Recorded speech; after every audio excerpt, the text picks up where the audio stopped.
in the dark. Even though the functioning of the two views of selves and dharmas is different, they are not contradictory, and both have the same discernment as a support, in the same way that even though the various consciousnesses such as visual are alike in substance, their many functions of distinguishing blue, etc., are not contradictory. It is the same here, with the two views. Even though attachment to dharmas remains only among learners of the two vehicles on the holy paths and in the samadhi of cessation, among bodhisattvas who awake suddenly on the path of cultivation, and among learners who awaken gradually and for whom the fruit of the knowledge of the emptiness of the person is present, attachment to a self has been subdued. Even though there is attachment to dharmas only among learners of the two vehicles, those gradually awakened, and those for whom the fruit of the knowledge of the emptiness of dharmas is not present, the attachment to a self has been eliminated. From the 8th stage on, attachment to a self is forever inactive among all bodhisattvas, because it is either forever eliminated or forever subdued. Even though attachment to dharmas occurs when the fruit of the knowledge of the emptiness of dharmas is not present, there is no contradiction. As a scripture says, from the 8th stage on, none of the passions is ever active again. There remains only the obstacle to that which is to be known as the support. It is this obstacle that remains, not the seeds. Otherwise, the passions would exist also.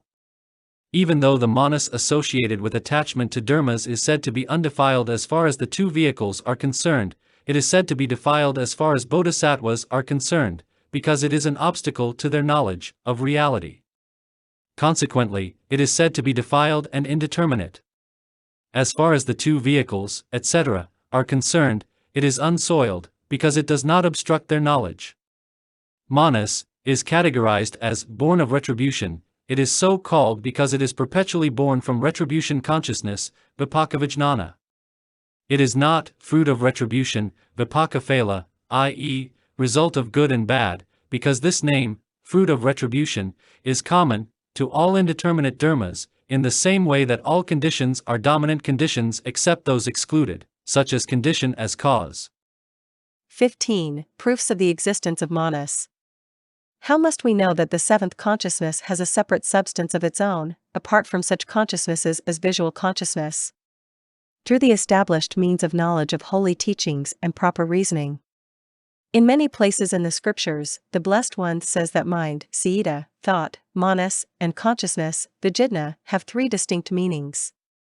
That which accumulates, seeds, and generates an apparent world is called mind, that which thinks and reasons is called thought, that which discriminates is called consciousness. These are the three distinct meanings. Though these three meanings are used for all 8 forms of consciousness, if we take into account the preeminent character of each, the 8th, consciousness, is called mind because it accumulates the seeds of dharmas and produces all dharmas. The 7th consciousness is called thought because it takes the 8th consciousness, etc., as an object and constantly thinks about it as a self, etc. The remaining 6 forms of consciousness are called consciousness because they evolve discriminating 6 different kinds of objects in a manner that is gross, unstable, and intermittent. A verse in the Lankavatara Sutras says, store consciousness is called mind, that of a thinking nature is called thought, that which discriminates the characteristics of objects is called consciousness. Also, many places in Mahayana scriptures specifically speak of a seventh consciousness, therefore, it exists separately. As already mentioned at length, Mahayana scriptures are the means of knowledge, pramana, of supreme teachings. We need not prove that again. Also, the Vimoksha Sutra specifically mentions the seventh consciousness. A verse says, defiled mind at all times ls born with and perishes with the passions. Once liberated from the passions, they exist not in the past or future. The scripture itself explains the verse, saying, since beginningless time, defiled manas has been born with and perishes with 4 passions, the view of a self, self-love, conceit in self, and delusion about self. Once the antidote appears and the passions have been exterminated, this manas is accordingly liberated from those. At that time, passions associated with manas not only no longer exist at present, they will have no past or future, because past and future have no self-nature. There are teachings like this among many schools of Buddhism, but we will stop here out of concern for prolixity. 16. The problem of special ignorance. Now that we have quoted the scriptures, we display proper reasoning. A scripture says, special ignorance, Venika Vidita, is subtle and perpetually active and obscures reality. If this consciousness did not exist, neither would that, ignorance. That is, ordinary beings of all moral kinds perpetually generate deluded reasoning, a special ignorance, that obscures reality and obscures the eye of holy discernment. A verse says, when the mind of reality is about to occur, it is always obscured. It accompanies all moral kinds of mind and is called special ignorance.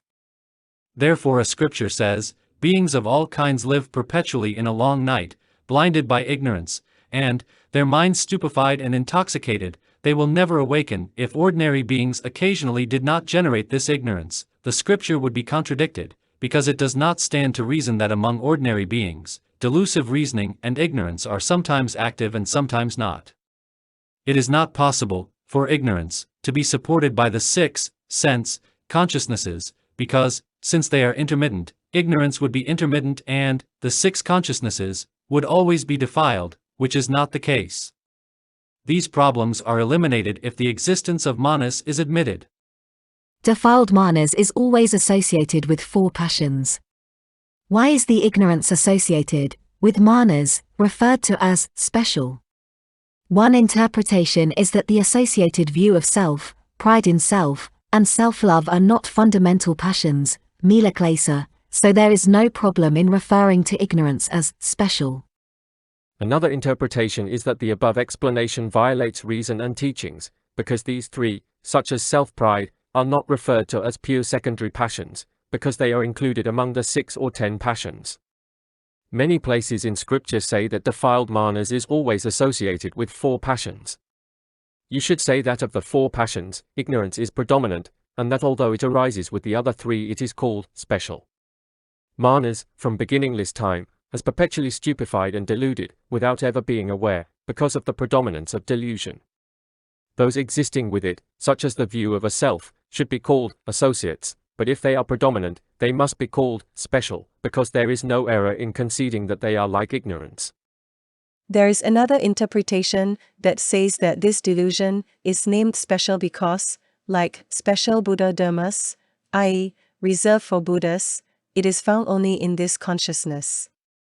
In that case, passions associated with other forms of consciousness but absent in this consciousness should, by analogy, be called special, but, it is replied, the name special is applied as a result of its special nature, not because of its absence or presence.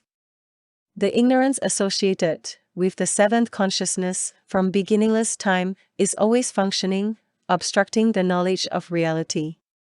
Such a preeminent function is absent in the other consciousnesses, and since it exists only in this consciousness, it is therefore named special. But if this were the case, the other 3 associated with manas ought to be called special. However, ignorance is predominant and alone has this name. Even admitting that the other 3 are also special, we speak of ignorance as special in contrast to other delusions, such as that of the 6th consciousness. This special ignorance is, in general, of 2 kinds.